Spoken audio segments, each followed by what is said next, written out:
সালাত বা নামাজ শেষে আমরা কি পড়ব এই সম্পর্কে কিছু বর্ণনা আছে। আপনারা এর আগেও শুনেছেন যে সম্পর্কে সহিহ মুসলিম, জামি তিরমিজি, সুনানে আবু দাউদ, ইবনে মাজা, মুসনাদে আহমদ, সুনানে দারিমির মধ্যে বর্ণনা করা আছে। সাওবান রাদিয়াল্লাহু তাআলা আনহু থেকে বর্ণিত, মহান আল্লাহ রাসূল সাল্লাল্লাহু আলাইহি ওয়াসাল্লাম যখন সালাত থেকে সালাম ফিরাতেন এবং মুসল্লির দিকে যখন ঘুরতেন তখন তিনি সর্বপ্রথম বলতেন 3 বার আস্তাগফিরুল্লাহ, আস্তাগফিরুল্লাহ, আস্তাগফিরুল্লাহ।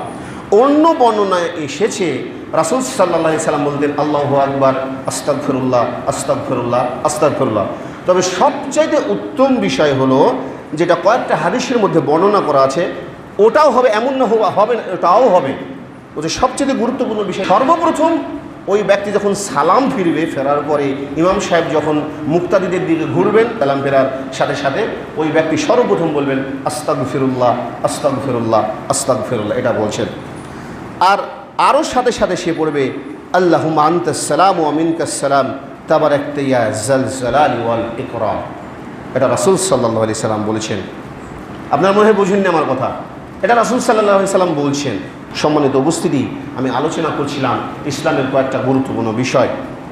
এবার দেখুন ফরজ সালাত শেষে তাসবিহ পাঠের গুরুত্ব এবং মর্যাদা।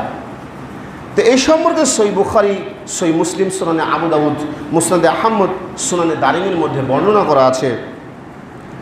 আবু হুরায়রা রাদিয়াল্লাহু তাআলা আনহু থেকে বর্ণিত, একবার এক গরীব সাহাবী রাসূল সাল্লাল্লাহু আলাইহি সাল্লামের কাছে এসে বললেন, হে আল্লাহর রাসূল সাল্লাল্লাহু আলাইহি সাল্লাম, ধনীরা তো উঁচু উঁচু মর্যাদা ও চিরস্থায়ী সম্পদের অধিকারী হয়ে গেল, তারা সালাত পড়ছে যেমন আমরা সালাত পড়ছি, বলছে তারা যেমন নামাজ পড়ছে আমরাও পড়ছি, তারা যেমন সাওম পালন করছে আমরাও সাওম পালন করছি।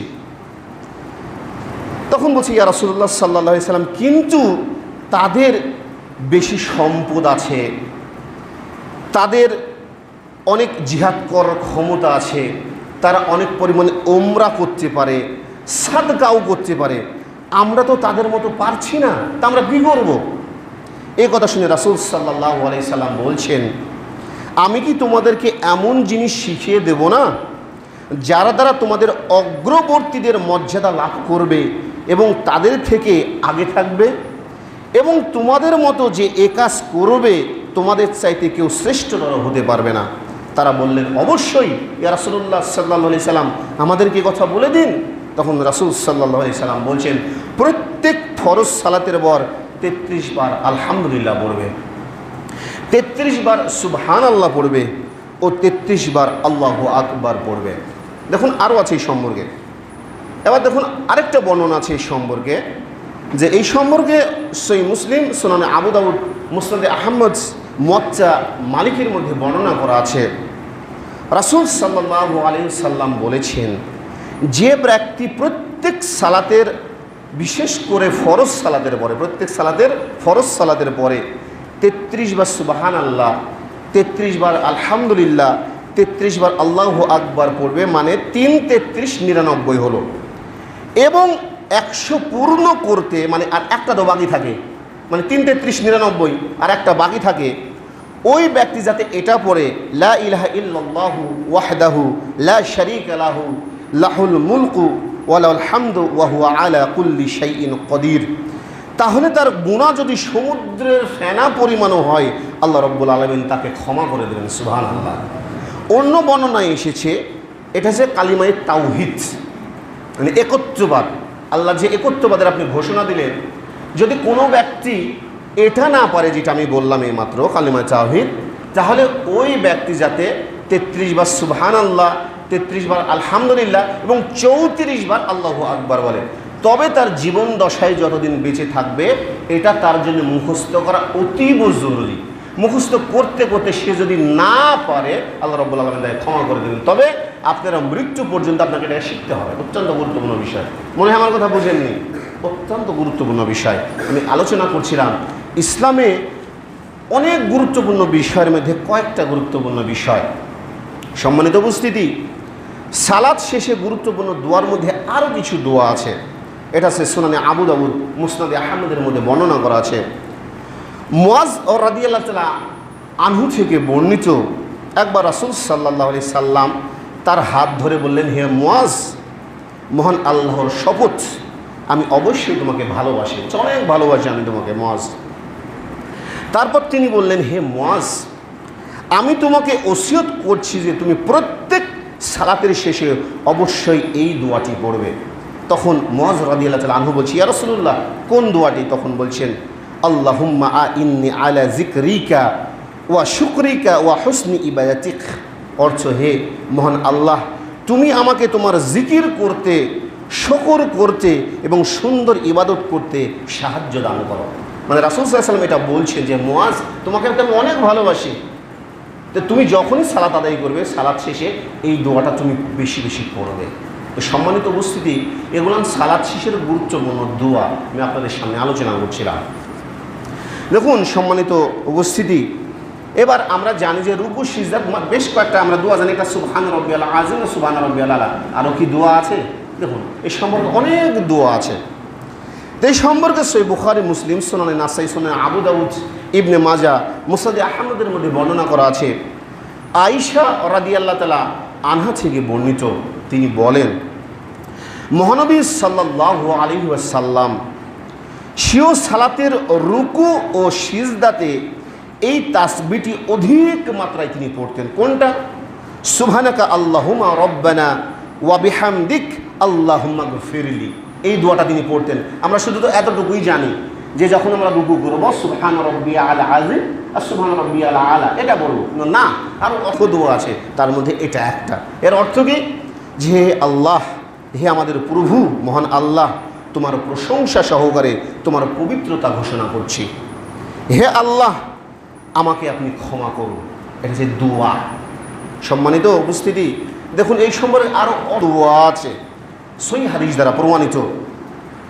তো এই সম্পর্কে সহিহ মুসলিম, সুনানে নাসাই, সুনানে আবু দাউদ, মুসনাদে আহমদের মধ্যে বর্ণনা করা আছে, রাসূলুল্লাহ সাল্লাল্লাহু আলাইহি সাল্লাম স্বীয় সালাতের রুকু ও সিজদাতে পড়তেন সুবহুন কুদ্দুসুন রব্বুল মালাইকাতি ওয়ার রূহ। এটাও পড়তেন রাসূল সাল্লাল্লাহু আলাইহি সাল্লাম। কথা বলতে এবার বুঝেননি? রাসূল সাল্লাল্লাহু আলাইহি সাল্লাম এটাও পড়তেন। অর্থ, অতি নিরঞ্জন অসীম পবিত্র ফেরেশতা মণ্ডলী ও জিবরিল আলাইহিস সালামের প্রভু মহান, এটা রাসূল সাল্লাল্লাহু আলাইহি সাল্লাম পড়তেন। দেখুন এই সম্পর্কে আরও বর্ণনা করা আছে, সহিহ মুসলিম, সুনানে আবু দাউদের মধ্যে বর্ণনা করা আছে, রাসূল সাল্লাল্লাহু আলাইহি সাল্লাম সিজদা করার সময় এই দোয়াটাও পড়তেন, আল্লাহুম্মা গফিরলি জামবি কুল্লাহ দিক্কা ওয়া জিল্লাহ ওয়া আউওয়ালাহু ওয়া আখিরাহ ওয়ালা নিয়াতাহু ওয়া সিররাহ। এটাও পড়তেন রাসূল সাল্লাল্লাহু আলাইহি সাল্লাম। এর অর্থ হচ্ছে, হে মহান আল্লাহ, তুমি আমার কম বেশি, মানে কম বেশি, পূর্বের পরের, প্রকাশিত এবং গুপ্ত যেগুলো গোপনে আছে, এই সকল প্রকার গুনাহসমূহ মাফ করে দাও। এটা রাসূল সাল্লাল্লাহু আলাইহি সাল্লাম পড়তেন। এবার দেখুন আমরা যেগুলো পড়ি, যেগুলো এখন যে সম্পর্কে আমি এটা বলার কারণ কি জানেন? যদি কোনো ব্যক্তি এগুলো পড়ে, আপনারা বলিয়েন না যে হবে না, মানে এগুলো রাসূল সাল্লাল্লাহু আলাইহি সাল্লাম পড়েছেন। আমরা কি জানি যে ফরজ সালাতের সময় রাসূল সাল্লাল্লাহু আলাইহি সাল্লাম বলছেন, যদি কোনো জয়ীফ, দুর্বল বা বাড়িতে শিশু কান্না করে এরকম অবস্থা থাকে, ওই ব্যক্তি যাতে ফরজ সালাতগুলো সংক্ষিপ্ত করে। তো সংক্ষিপ্ত আকারে দেখবেন যে সালাতের মধ্যে অনেক দুর্বল লোক কিন্তু থাকে না। একজন ইয়াং মানুষ যতক্ষণ দাঁড়িয়ে থাকতে পারবে, বৃদ্ধ মানুষ কিন্তু পারবে না। তখন করা হয় কি, আমরা যখন রুকুতে যাই তখন বলি সুবহান রাব্বিয়াল আযীম, যখন সিজদাতে যাই সুবহান রাব্বিয়াল আলা। অথচ আল্লাহ রাব্বুল আলামিন এই দোয়াগুলো না তার জিবরিল আমিনের মাধ্যমে রাসূল সাল্লাল্লাহু আলাইহি সাল্লামকে শিখিয়ে দিয়েছেন। অত্যন্ত গুরুত্বপূর্ণ এই দোয়াগুলো। আশা করি বুঝতে পেরেছেন, না বুঝেননি? বুঝেননি আমার কথা? বুঝতে পারলে আলহামদুলিল্লাহ, না বুঝতে পারলে বলেন। দেখুন এই সম্পর্কে সহিহ মুসলিম, সুনানে নাসাই, সুনানে আবু দাউদ, ইবনে মাজাহ, মুসনাদে আহমদ, সুনানে দারিমির মধ্যে বর্ণনা করা আছে। ইবনে আব্বাস রাদিয়াল্লাহু তাআলা আনহু থেকে বর্ণিত, রাসূল সাল্লাল্লাহু আলাইহি সাল্লাম বলেছেন, রুকুতে তোমরা রবের বড়ত্ব বর্ণনা করো, মানে আল্লাহ রব্বুল আলামিনের বড়ত্ব ঘোষণা করো। যখন রুকুতে যাবে তখন তোমরা বলবে সুবহান রাব্বিয়াল আযীম। তাহলে বোঝা গেল যে এটা সেই হাদিস দ্বারা প্রমাণিত। আমরা ছোটগুলো পড়ি। আর সিজদার দোয়া করতে তোমরা সচেষ্ট হও, কেননা সেই সময় দোয়া কবুল হওয়ার উপযুক্ত সময়। তোমরা সিজদার সময় পড়ো সুবহান রাব্বিয়াল আলা, মানে আল্লাহ রাব্বুল আলামিন সিজদার মাধ্যমে মানুষের দোয়া কবুল করেন। কারণ সিজদার মাধ্যমে আল্লাহ রাব্বুল আলামিনের সব চাইতে কাছে যাওয়া যায়। এই জন্য বলছে তোমরা সিজদাতে বেশি বেশি দোয়া করো। আমরা যদি মনে করেন ফরজ সালাতে পারছি না, যারা নফল বা সুন্নাত সালাত আদায় করছেন তারা দীর্ঘ আকারে রুকু করবেন এবং দীর্ঘ সিজদা করবেন, এটা সবচেয়ে ভালো।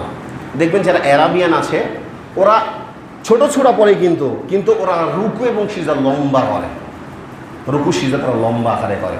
এর কারণ কি, তারা জানে দোয়া কবুলের মূল জায়গাগুলো হচ্ছে রুকুর সময় এবং সিজদার সময়। এই জন্য কাজ করবেন। দেখুন সম্মানিত উপস্থিতি, আমি আলোচনা করছিলাম ইসলামের গুরুত্বপূর্ণ বিষয়ের মধ্যে কয়েকটা বিষয়। তো এই সম্পর্কে সহিহ মুসলিম, সুনানে নাসাই, সুনানে আবু দাউদ, মুসনাদে আহমদের মধ্যে বর্ণনা করা আছে যে আবু হুরায়রা রাদিয়াল্লাহু তাআলা আনহু থেকে বর্ণিত রাসূলুল্লাহ সাল্লাল্লাহু আলাইহি সাল্লাম বলেছেন, বান্দা ও প্রভুর সবচাইতে বেশি নিকটে যায় বা নিকটবর্তী হয় বা সবচাইতে কাছে যায় যখন বান্দা সিজদাতে থাকে। সুতরাং তোমরা ওই সময় বেশি বেশি দোয়া করো। যে কথাটা আমি এইমাত্র বললাম।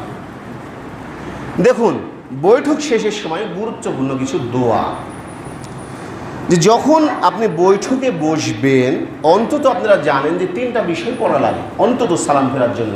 একটা তাশাহুদ, যেটা আমরা আত্তাহিয়াতু বলি, একটা হচ্ছে দরুদ এবং দোয়ায়ে মাসুরা। তো এই তিনটা যদি কোনো ব্যক্তি পড়ে সালাম ফেরে আলহামদুলিল্লাহ সালাত হয়ে যাবে, কোনো সমস্যা নেই। কিন্তু রাসূল সাল্লাল্লাহু আলাইহি সাল্লাম বলছেন যে এই কয়টা বিষয় অন্তত তোমরা যখন সালাত আদায় করবে, সালাত শেষের আগে এই দোয়াগুলান করবে। কি এই সম্পর্কে সহিহ বুখারী, মুসলিম, সুনানে আবু দাউদ এবং সুনানে তিরমিজির মধ্যে বর্ণনা করা আছে, আল্লাহুম্মা ইন্নী আউযু বিকা মিন আযাবিল জাহান্নাম। সর্বপ্রথম তোমরা আল্লাহর কাছে জাহান্নামের আগুন থেকে পরিত্রাণ চাইবে। বলছে ওয়া আউযু বিকা মিন আযাবিল কবরি, কবরের আযাব থেকে তোমরা পরিত্রাণ চাবে। ওয়া আউযু বিকা মিন ফিতনাতিল মাসিহিদ দাজ্জাল, এবং মাসিহ দাজ্জালের যে ফিতনা এখান থেকে তোমরা আল্লাহর কাছে পরিত্রাণ চাইবে। ওয়া আউযু বিকা মিন ফিতনাতিল মাহি ওয়াল মামাতি, আল্লাহুম্মা ইন্নী আউযু বিকা মিনাল মাসামি ওয়াল মাগরাব। এই বিষয় থেকে তোমরা আল্লাহর কাছে পরিত্রাণ চাইবে, তারপরে সালাম ফিরবে। যদি কোনো ব্যক্তি এটা না পারে, ওই তিনটা পারে, আলহামদুলিল্লাহ তার সালাত হয়ে যাবে।